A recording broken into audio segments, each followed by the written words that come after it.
അല്ല, അത് UDF-ന്റെ ചർച്ചകൾ തുടങ്ങും, വളരെ പെട്ടെന്ന് തന്നെ തുടങ്ങും UDF-ന്റെ ചർച്ചകൾ.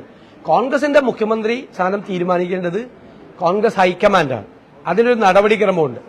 ആ നടപടിക്രമം ഇന്നോ നാളെയോ കോൺഗ്രസ് ഹൈക്കമാൻഡ് പ്രഖ്യാപിച്ച് ആ നടപടിക്രമം പൂർത്തിയാക്കി കോൺഗ്രസിന്റെ ഒരു മുഖ്യമന്ത്രി ഉണ്ടാവും. ബാക്കി ഘടകകക്ഷികളുമായിട്ട് ആലോചിച്ച് ഇപ്പൊ സീറ്റ് വിഭജനം നടത്തിയപ്പോൾ നിങ്ങൾക്ക് ആർക്കും ഒരു വാർത്ത പോലും കിട്ടിയില്ല, ഒരു അപസ്വരം ഉണ്ടായില്ല. ചരിത്രത്തിൽ ആദ്യമായി 140 സീറ്റുകളുടെ വിഭജനം UDF നടത്തിയപ്പോൾ ഒരു അപസ്വരം പോലും ഉണ്ടായില്ല. ഞങ്ങൾക്ക് 3 സീറ്റ് കൂടുതൽ തന്നു ഘടകകക്ഷികൾ, കോൺഗ്രസിന് 3 സീറ്റുകൾ കൂടുതൽ തന്നു ഘടകകക്ഷികൾ, അല്ലേ? തന്നിട്ട് ഒരു അപസ്വരം പോലും ഇല്ലാതെ ചെയ്തു.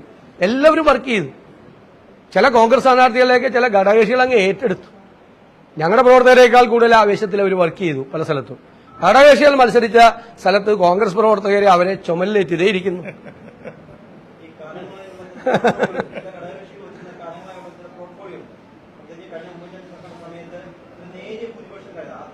അല്ല, അതിലേക്കൊന്നും അതിലേക്കൊന്നും മാത്രമല്ല അതൊന്നും ഒരു പൊതു ചർച്ചയ്ക്ക് വിധേയമാക്കേണ്ട കാര്യങ്ങളല്ല.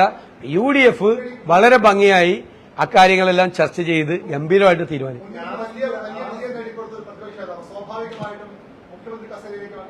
ഇല്ല, ആ ചർച്ചയിലേക്ക് പോകേണ്ട കാര്യമില്ല. ആ ചർച്ചയിലേക്ക് പോകരുതെന്ന് പാർട്ടി പറഞ്ഞിട്ടുണ്ട്. അത് ഹൈക്കമാൻഡ്, ദേശീയ പാർട്ടിയാണ് കോൺഗ്രസ്, അതിന് ഹൈക്കമാൻഡിന്റെ ഒരു പ്രൊസീജിയർ ഉണ്ട്. ആ പ്രൊസീജിയർ അനുസരിച്ച് അവരത് പ്രഖ്യാപിക്കും. ഞാൻ അതിന്റെ വിശദാംശങ്ങൾ പറയണ്ടല്ലോ, അവര് പ്രഖ്യാപിക്കും. അതിലേക്കില്ല, വളരെ പെട്ടെന്നുണ്ടാവും. അങ്ങനെ വൈകിക്കാൻ പറ്റില്ലല്ലോ ഈ തീരുമാനം.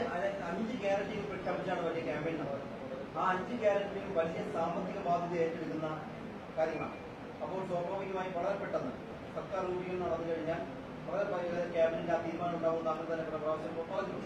അപ്പോൾ ആ സാമ്പത്തിക ബാധ്യത, ഇപ്പൊ തന്നെ വലിയ സാമ്പത്തിക ബാധ്യതയിലാണ് കേരളം ഉള്ളതെന്ന് ഏറ്റവും കൂടുതൽ നിയമസഭയിൽ അപ്പോൾ അങ്ങനെ കിട്ടിയ സർക്കാർ ആ ബാധ്യത എങ്ങനെ നല്ല ചോദ്യമാണത്, നല്ല ചോദ്യമാണ്. അതിന് ഞാൻ മറുപടിയും പറഞ്ഞിട്ടുണ്ട് നേരത്തെ.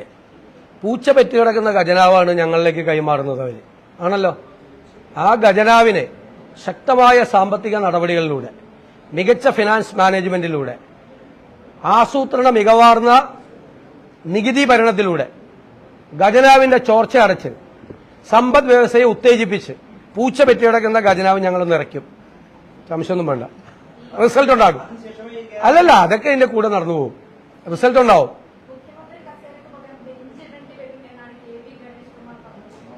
അവര് അപ്പുറത്ത് നിന്ന് തെരഞ്ഞെടുപ്പ് കാലത്ത് എന്തെല്ലാം പറഞ്ഞിട്ടുണ്ട്. ഒരു കസേര ഉണ്ടാവുള്ളൂ, ആ കസേരയില് കോൺഗ്രസ് തീരുമാനിക്കുന്ന ആൾ വന്ന് അവിടെ ഇരിക്കും.